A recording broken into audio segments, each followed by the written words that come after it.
The Knowledgeable Provider podcast is intended primarily to entertain, also to inform, but it is not a substitute for actual medical training and should not be used by anyone to diagnose or treat any medical condition in themselves or others. If you need medical advice, please make an appointment to see your own knowledgeable medical provider. The opinions expressed by me and anyone else who happens to appear on the podcast are solely those of the people expressing them and are not necessarily representative of any other entities. Other than the lunches at the office, I do not receive any sort of compensation from pharmaceutical or medical device companies, and I have no other relevant financial disclosures. Look, this is all for fun, okay? Don't sue me. All right, on with the show.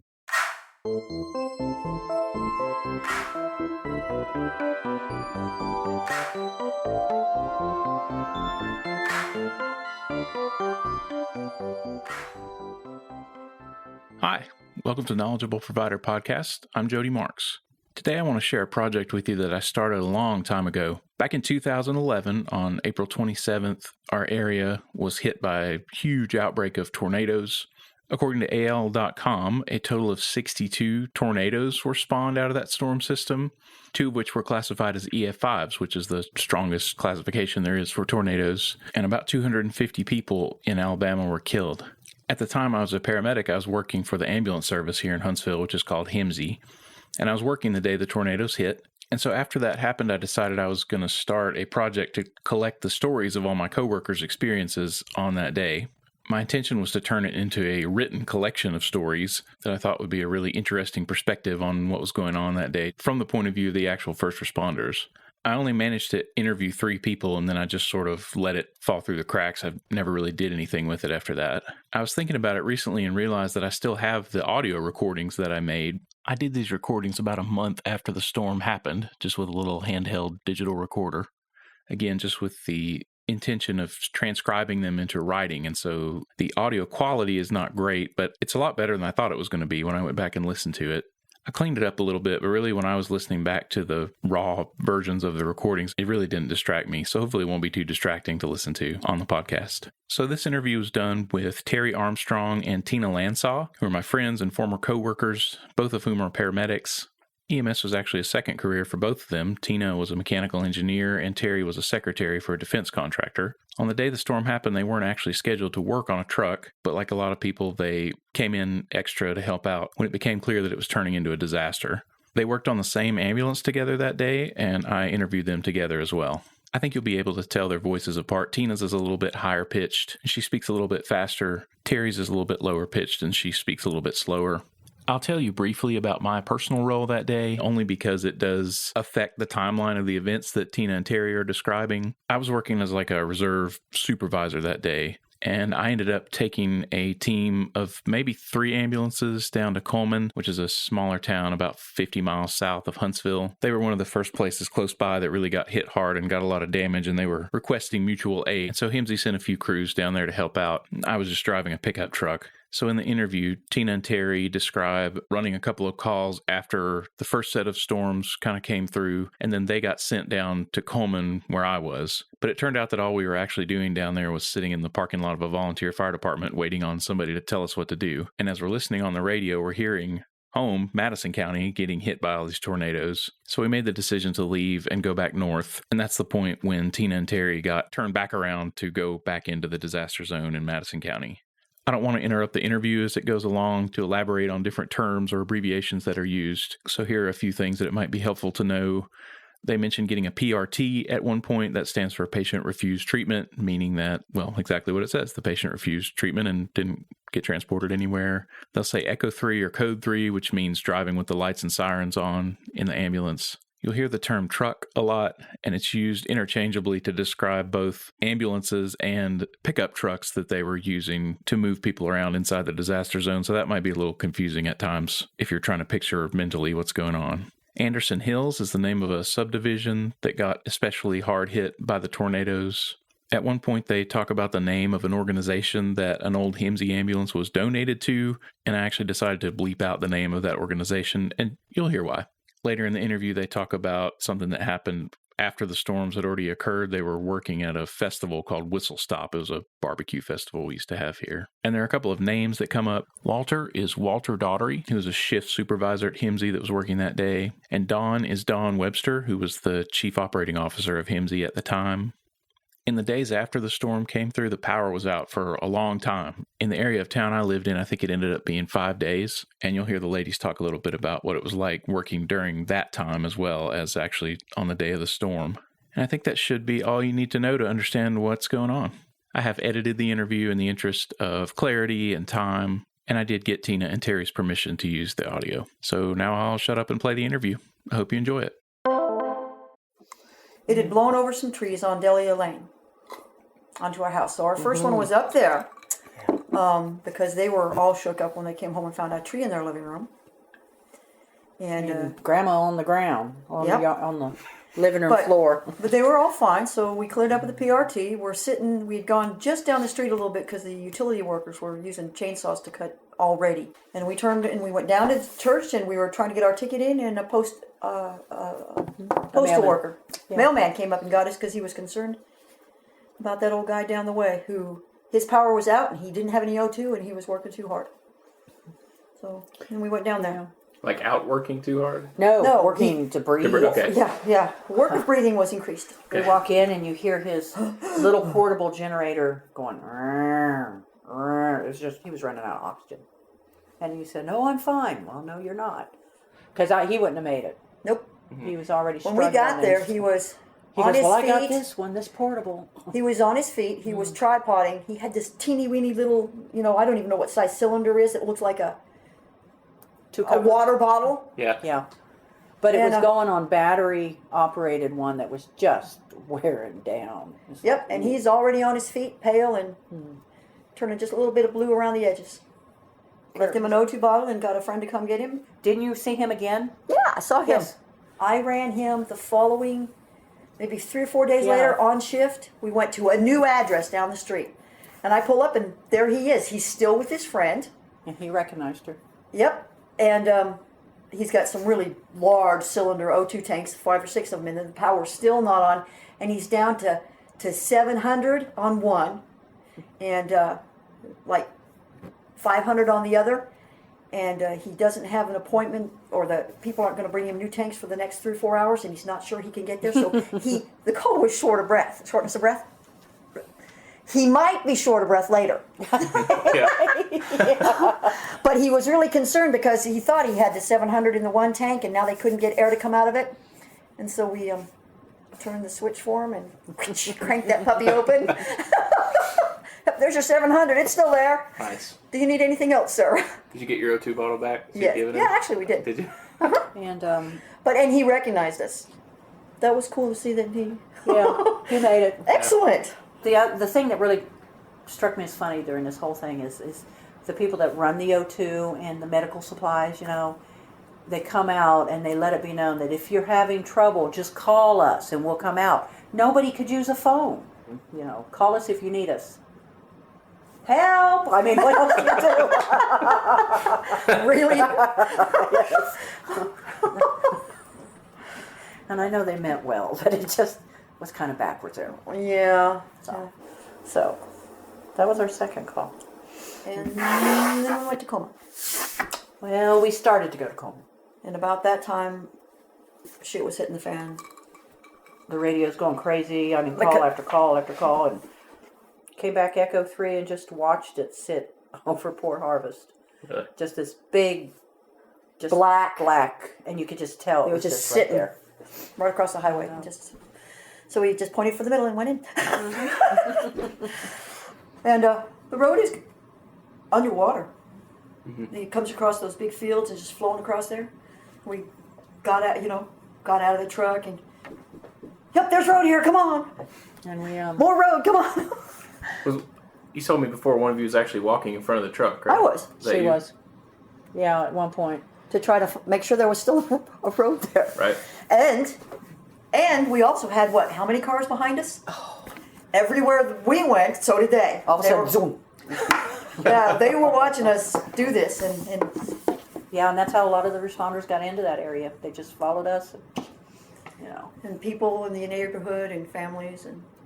As we were getting there and parking, one of the county firemen were bringing back a patient in the back of the truck that had a femur fracture. Back of a pickup truck. Yes, one that was big enough I couldn't crawl into. It was so tall. It was like, you know. Yeah. And so I stayed with that patient and was stabilizing him, and she Took off looking for waiting. more.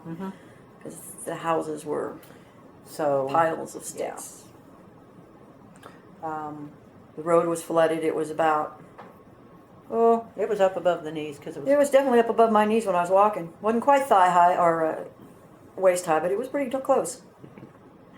So I got the guy stable and got him, and I actually had to put the traction split and actually passed him off to Rob.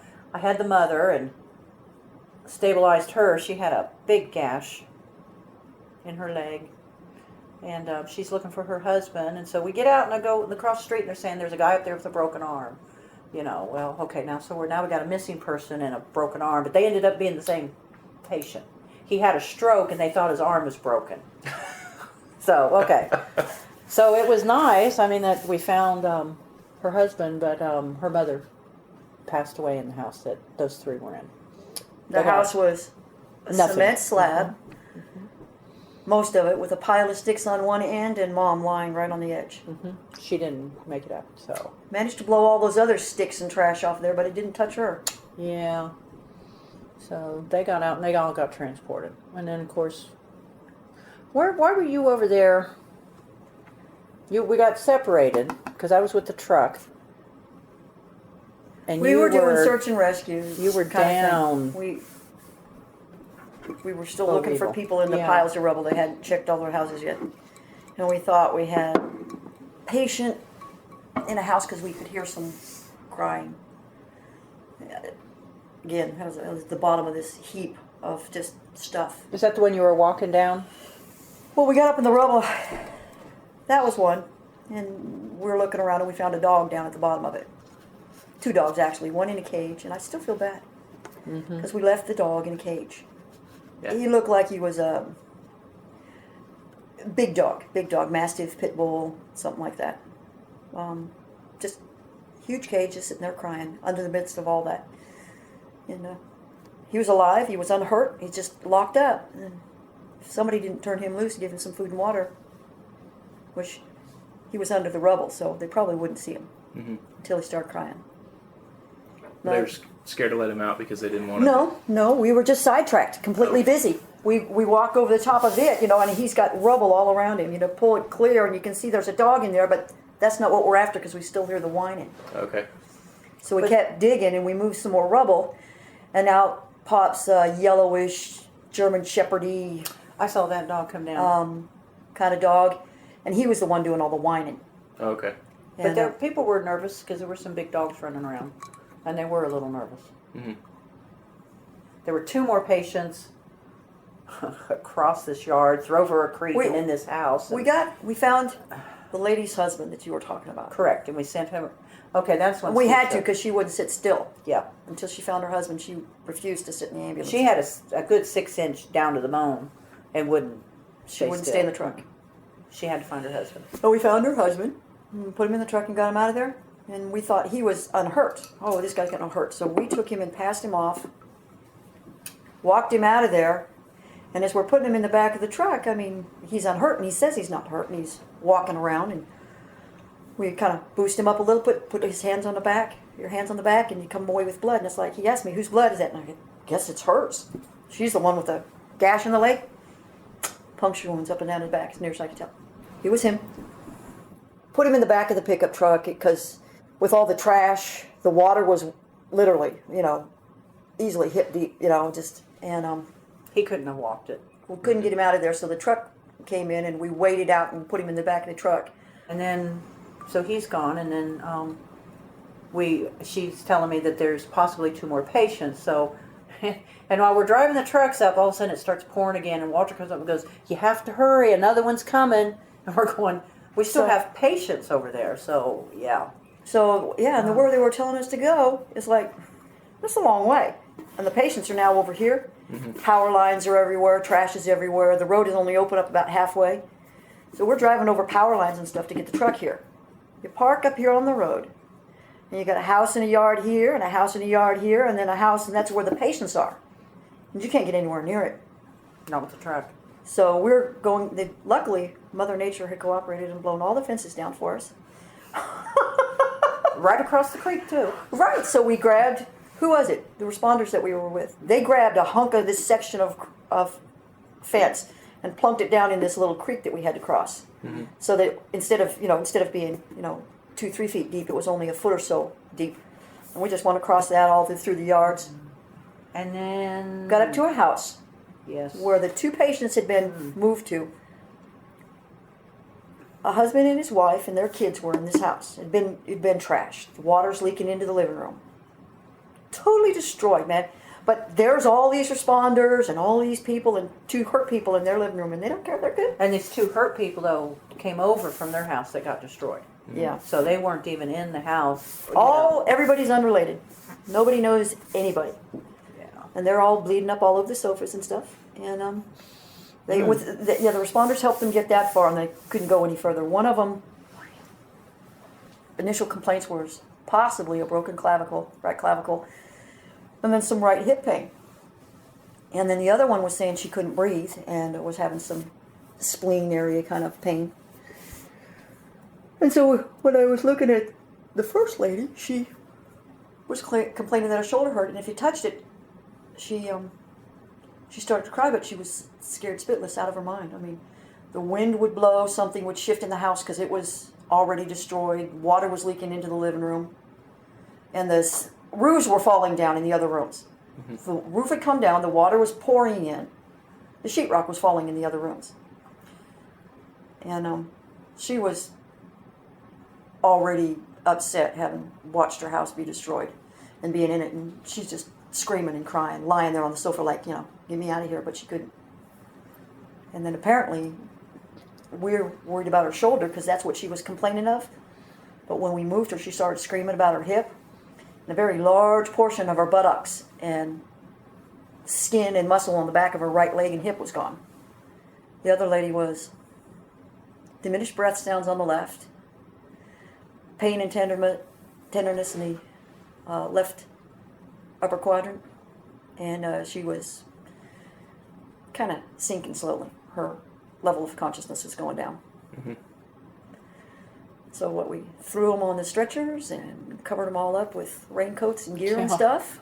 And then trudged back across. And then took them through the pouring frickin' rain, through the mud and the gook across over the yard and through the creek and by the fence and then over the other yard and over the wires and through Walter wanted us to go around again, and he thought they were power lines, and then the responder says, no, those aren't the power lines, those are just the guide wires that snapped. There wasn't any power to it at all, so we were able to go across. But and we had already gone across 2 sets of power lines, otherwise we couldn't get anywhere near these people. Oh yeah, we didn't tell how we kind of felt like we were almost floating in one part of going down the road. You couldn't see it, and of course getting there, everybody. Yeah. It was hard to get there. Mm-hmm. And I don't even know about the road out of there. Oh, it wasn't any better. And that was scary. You're supposed to be going code 3, and I'm doing like 2 miles an hour, but a lot of the road was underwater. But you look to see the stripes in the middle, and then you look on the other side, and you see stripes, and then you head right for the middle, thinking, okay, let me get across. And the whole time the little kid, he was 17, he's going, just trying to hold on. Was this a patient or a responder? That was a patient's family. Patient's son. Tina was in the back of the patient, and I'm driving.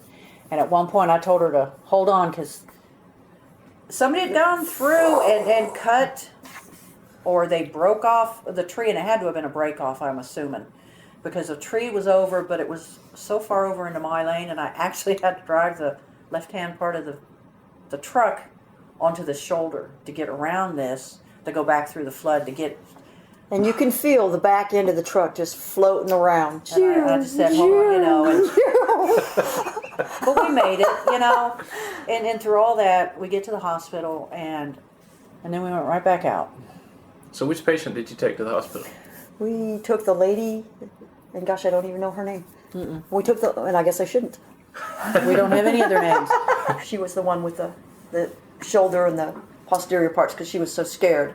But I don't remember the other lady's name. But the Was one it that has the two that was in that house? Correct. Yep. Yes. Okay. I got Did she the have a lady with. hand? Was her right hand? No, she might have. Yeah, her right hand was Yes, was sore. bad. That's Right. exactly right. I think it might have been broken, but we were focused on the left side because I was getting diminished breath sounds on that side, Okay. and she was getting really sleepy on me. So we finished that, and they dispatches tell us to go out to Yarborough or Orville Smith. No, I think they sent us out to Lockhart first, and we couldn't get there. So they redirected us to Orville Smith. They gave us cross streets that said Orville Smith is over off Nick Davis and Wall Triana. So I head to Nick Davis and Wall Triana, and I turn and go there. Freaking power lines across the street. oh, we're going through floods, and that's another one. The minute we turn, all of a sudden we've got like 5 cars behind us, following us. They think we know where we're going. And we're trying to get to this call. They have a patient. And we can see it. We can see them, but we can't get there. And we're driving, and we're, like she said, we're going through the floods. We're going around and over power lines, and all of a sudden we get, and it just looked like a maze of power lines and tree limbs. And we're Right across in front of the road. We're going, oh crap, our patient's on the other side. So Like we're on this a 2-lane long road. way on the other side, maybe a mile. On this 2-lane road, and now we all have to turn around. It's like, And there's a guy. You and all there's a- these cars following you. Yeah, Yes. there's a utility worker who's got a trailer. trailer carrying a grader, and And he's got to do this on a two-lane road. Actually, I think they were trying to get to those power lines that we got stopped at, but she got out again and backed me up. I did the Austin Power move. I did. I got turned around. And then it then was too late. They had already redispatched somebody else, so we stayed there and we helped everyone else do the Austin Powers and get out of there. And at this point, it was dark. So it was dark. So we got them was no around, power. and so the one guy goes, well, he's going to follow us back out because we know where we're going. A gentleman behind Okay. us who was trying to get to his family. Okay. Yes, so we're thinking, And we were telling him that we were headed that way too initially, and he thought we were going, and so he followed us the wrong way. But our thing is we get back out to what was it, Waltran or Nick Davis. Nick Davis. And they send us up to Another call. Studdard. So we turn left, and he turns left right behind Dude, us. don't come this way. And everybody else turned right. We went out to Studdard. Studdard. Anyway, we got up there. We got hung up by more power lines. We couldn't go any forward, so I had to back out and go around to go to a lady who had Possibly broken hand. That's the 6 hours earlier, when all the shit hit the fan, she had slipped and fallen and hurt her hand in the tub. Her son had put her in the tub with him to and a protect her. mattress because he had no place to go. And And they were all she okay. heard a pop and a crack, and it wasn't getting any better. So they were in the one room in their house that wasn't soaking wet because their roof had caved in. You know, the kitchen and the living room was all over there, and they're all over here in the den by the living room. There was 1, 2, 3, 4, 5 of them, all in this one little area.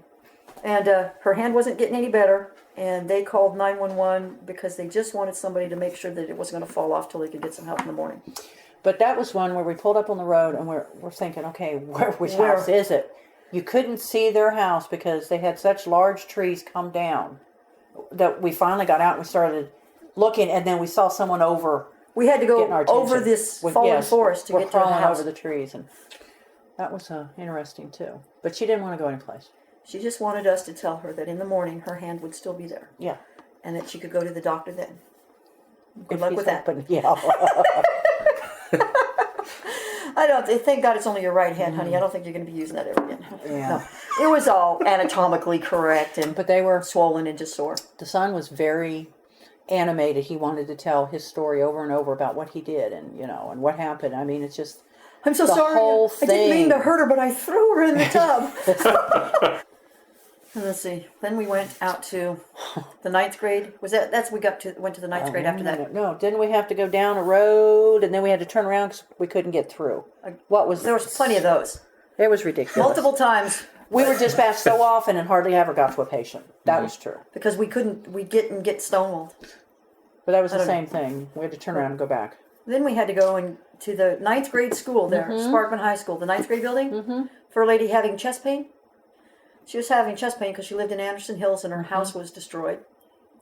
And her medicines, including her, depression meds and her pain pills, Yeah. were in the kitchen cabinet. And until she got that, She just wasn't going to be right. And her cat. And her cat. She was so worried. She was hysterical about a cat. Because her cat had been declawed, and he just couldn't live outside with all the other cats. So the Sheriff's sheriffs took went over two there. people and went and got her meds for her, but they couldn't find her cat. Oh, it's too bad. Yeah, it was. Well, I mean, the cat had the run of the house. So if it was destroyed, it's hiding. We were hoping Either it was that or it's someplace. under the rubble somewhere. Finally, I don't know. On our day off, after 11 and a half, 12 hours of working that day, we got to go home. Turn around, come back the next day. When we were sitting there and we were watching the storm go by, we thought, well, let's go help out. That's the night we were supposed to meet you for dinner. Yeah, remember? We thought we were going to go in, help for a few that's right, hours of yeah. weather on call, and then we'll just get off and we'll go to dinner. Yeah. That's right. We were planning to go to dinner that night. Yeah, we were. See, so we thought, Exactly a month ago. we just thought we were going to go help out for a few hours. Who'd they send quick. out to replace? I don't think they replaced us. I don't think so Because it was either. like midnight at that point. They just, since it looked like there weren't going to be more storms, just go home and that's, And I mean, regroup. pretty much, yeah. So, yeah, for the actual day of, that was about it. Like, how many hours did you work in the following days? Actually, All of them. Actually, the next day was easy. We only worked like 6.5 hours. We went in at noon to help out. But after that, it was 12 hours every day. During a 3-week time, we had 2 days off, and that was it.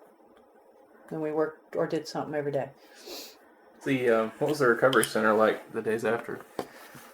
Not as much going out. We did have, we actually had a drive up where the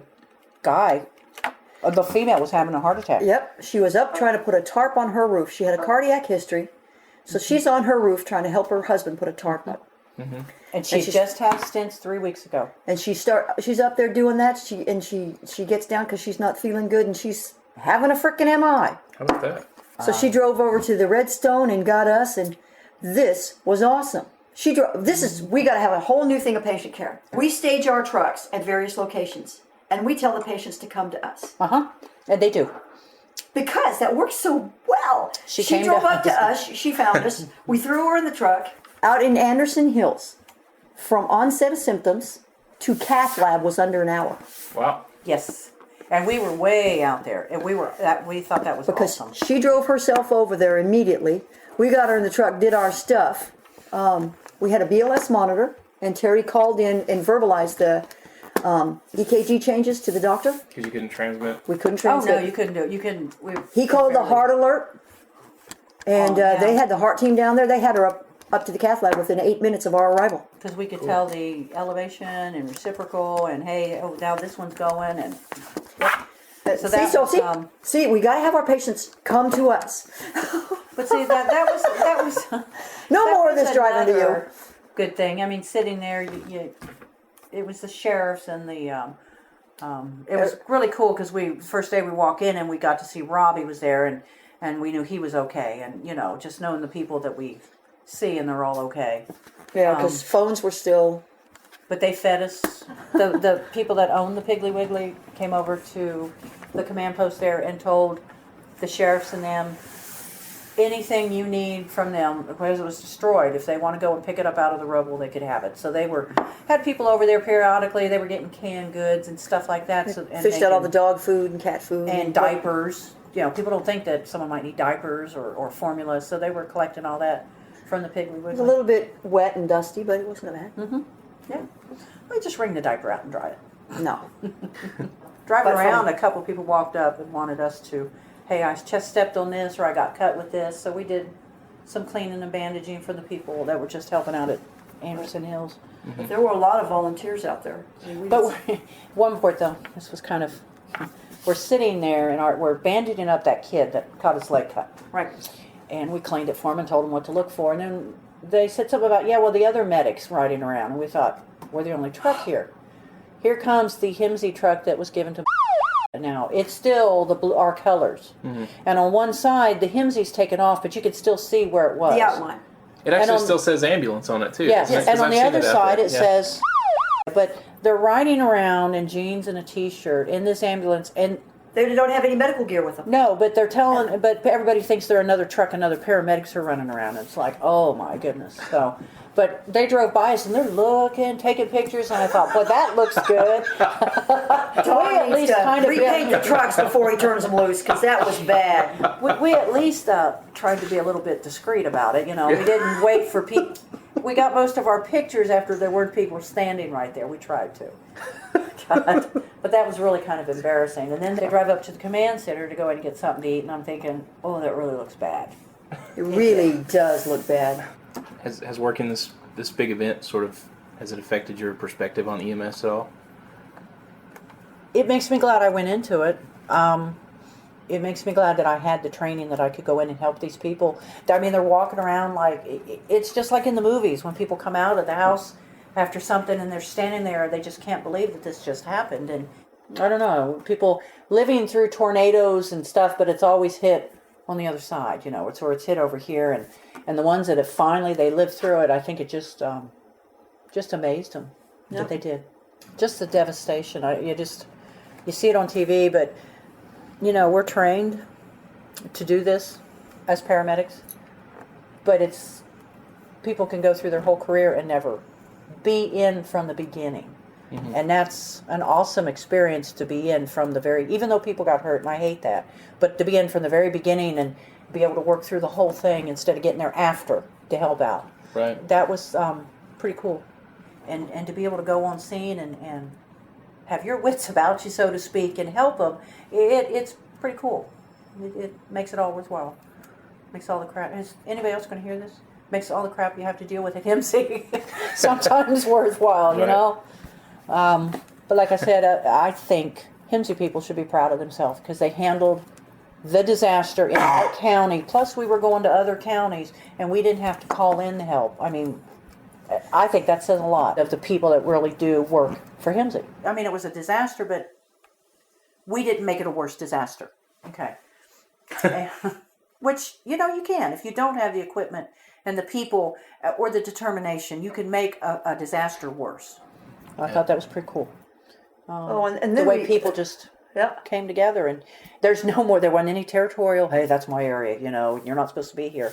Oh no, people just worked together all over the place. You didn't have any of that backbiting, or you know what I'm saying, Are you talking about like responder agencies? Responders and people, everybody jumped in. It didn't matter what color they were, who they were, where they lived. Do you live in a trailer? You live in the big house? Everybody just went together and helped out, and nobody complained about what they had to do. Even if it, like they do now, they don't want to run this, they don't want to do this, and that wasn't the case. They were willing to get in there and get their hands dirty and just do what was necessary. You were hurt, you were a person, or you just needed help, walked across the street. They did it. Mm-hmm. And I just wish it could be like that more. How about you? Has it changed the way you think about EMS or your perspective of or your attitude? No, I can't say that it did. I don't know. You can't train and train and train for this disaster that happens once every 10 years, because it doesn't matter how hard you train. Yeah. You'll always get caught in a surprise. Mm-hmm. But boy, I sure wish that that we were even better prepared. I mean, did I have a flashlight at home that day? Is my weather radio somewhere where I could find it? No. Yeah. Does it need to be? Well, now personally, yeah, we I guess I didn't think of the personal stuff. But still, the potential is huge. Demonstrates just when you take out the power, you take out the cell phones. I mean, families couldn't even find their family members. Right. Because they hadn't, well, if shit ever goes to hell in a handbasket, meet me here. Mm-hmm. Nope. Like it used to be, yeah. Yep.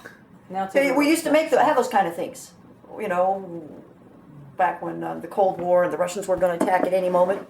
As a child, I remember having that. If things go wrong ever, you can't find me, you go over to, your Uncle Calvin's and stay there. Mm-hmm. And no matter what's going on at Uncle Calvin's, I'll come to that location. Mm-hmm. But no, people don't have that anymore. They don't have that anymore. They're wandering around completely lost. Does your cell phone work? Yeah, and then they go, well, I got bars. Well, Good. Person on the other end needs them too. the tower's like this. So, but yeah, personal, it could have been a little better, but I didn't even think about that till you get home and then you're going, oh crap, we can't plug in the flashlight we just used all day. Yeah, you can't recharge anything. All those nice handy dandy plug in the wall digital type phones, when the power goes down, so do they. So, Jiminy Christmas. Sonia, Boy, have we screwed ourselves. Sonia's power went out. She found, when they were looking for candles, one of the old phones that went directly into the phone line, and she was able to plug her in, and they had a phone. So she's got a big box now that's called Emergency with that in it, and a battery-operated radio that she found at Walmart. We got to do the Yeah. wall. So, No, I'm not joking. You get the flashlights now. You crank, and you crank for 1 minute. You get 18 minutes of light. Oh yeah, I'm all about that. So but we we had- had everything to work and started recharging it in the truck with it running. But and they tell you don't use candles. So all of our neighbors are in the frickin' dark. We have candles. We've always had candles. You need candles. Doesn't require power ever. Well, except to melt the wax to make it. But I'm glad I'm in the EMS for days like that.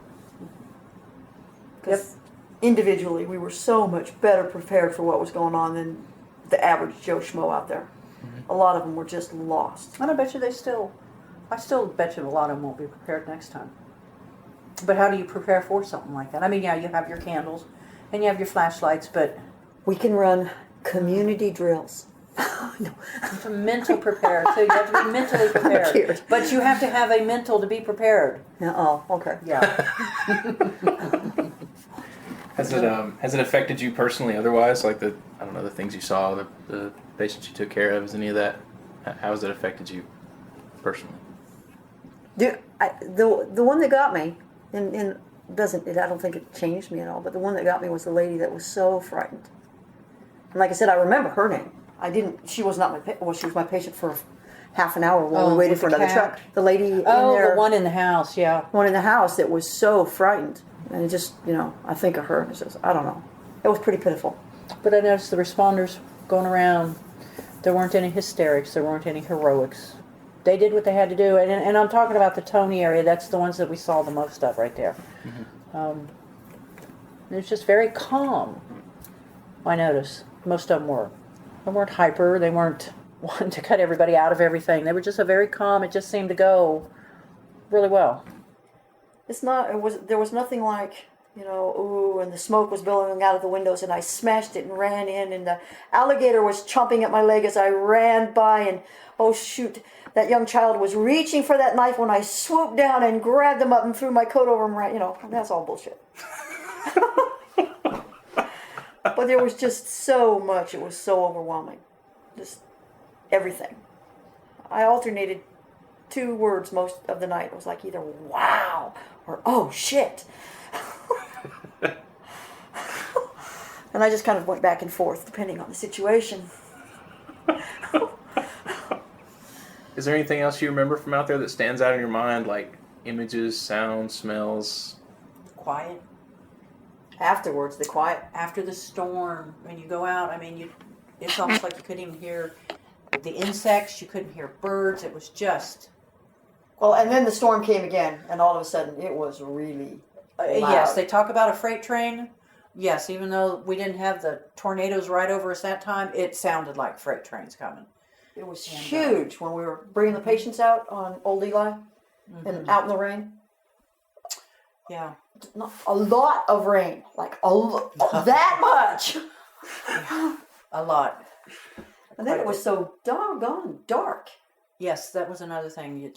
There was no power to anything. So when you stopped the truck, if you didn't have your lights on, you didn't see anything. You don't realize how adapted you get to the street lights and the little bit of noises and the traffic noises. And the light from the house across the street and all that. It was and air conditioners humming and stuff. And curfew hit, it was like a cemetery out there, It was hard to even sleep at night because when we were doing the shifts after, when the curfew had hit, they'd gotten stuff up and we're driving from home after work in the dark.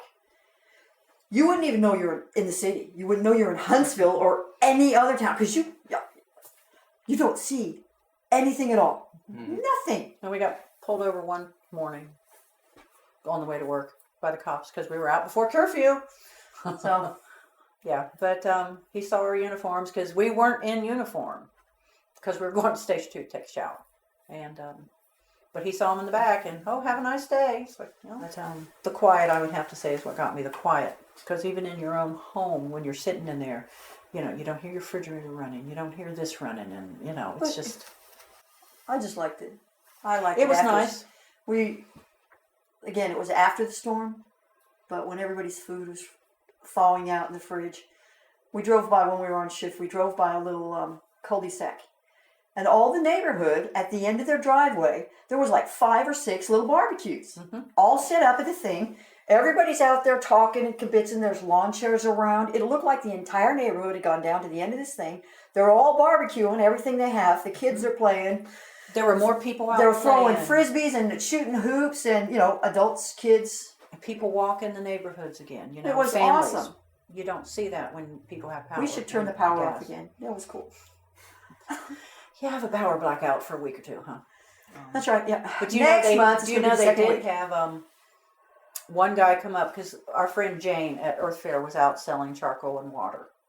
And nothing else because that's what they figured people would need. But one guy came up and asked her, can he return all his meat because it got spoiled when the power went out. So that... Well, that, and then he came up to complain that they were selling the charcoal, not donating it. Same person, yeah. Right. And asked it, oh, by the way, can you go back inside and get me some of the sparkling water? I don't want regular water. Oh, Lord. Yes, can you... No joke. Yeah. And she said, your charcoal's too high, but honey, could you get me some sparkling water? and you could just see it. You have to know Jane, but I just looked at her and went, no. So, Good but things, yeah, bad I don't things. know. Did you ever see the movie The Stand? Oh, you need to. It's a good movie. But they have this, what is it? It's some sort of a virus that comes and kills everybody off. And after the storm here reminded me of that movie when everybody comes out of their house because they don't have air conditioning. And you don't have power because most of the people in the world are dead. There's just a few that have got to meet and get someplace, It's like they start having dreams. And being around the town with the lights off and nobody driving because they can't get the gas and they're not going anyplace because, well, there's no gas and nothing's going on. It reminded me of that because it was so quiet. I worked a lot during the days following the storm, and I also remember how strange it was that the whole city was just dark.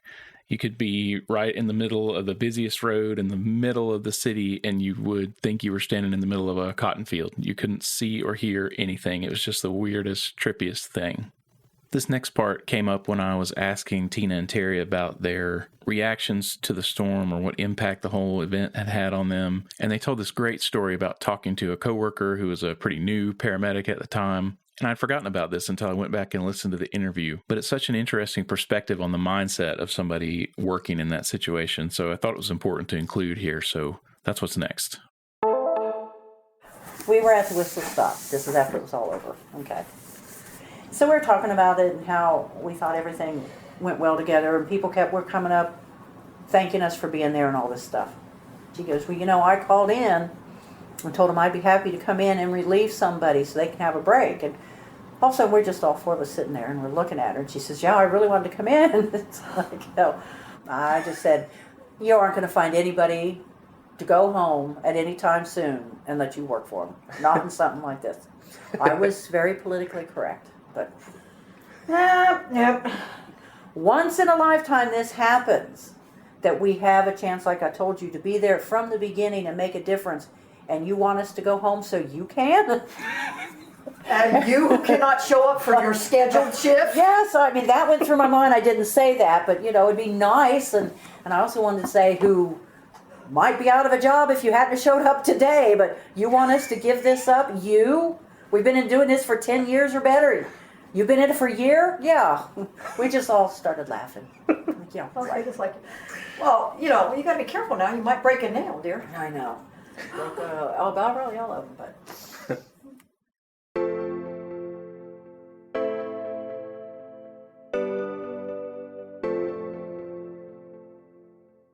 Thank you so much to Tina and Terrie for taking the time to do that with me and for allowing me to use the recording in a way that it was not originally intended for. And thank you to everyone else who worked on that day. Tina and Terrie are both still paramedics, but they did come in out of the storm. They both work in the emergency department at Vanderbilt University Medical Center in Nashville. This year, they celebrate their 15th wedding anniversary. Happy anniversary, guys. Tina and Terrie shared some of the pictures that they took in the days after the storm of some of the damage. So I'll put a link to those in the show notes if you want to check those out. And some of the dates that show up on those pictures are not the correct date. I also want to mention that we lost a coworker on that day, a paramedic named Vickie McKee, who was killed when the storm hit her home. I didn't know her all that well personally, but I worked with her enough that I considered her a mentor. She was a great paramedic and great person, and she's missed by our community. All right, that does it for this episode of Knowledgeable Provider. Thanks so much for listening. Stay safe, take care of yourself, and take care of your patients in that order. See you next time.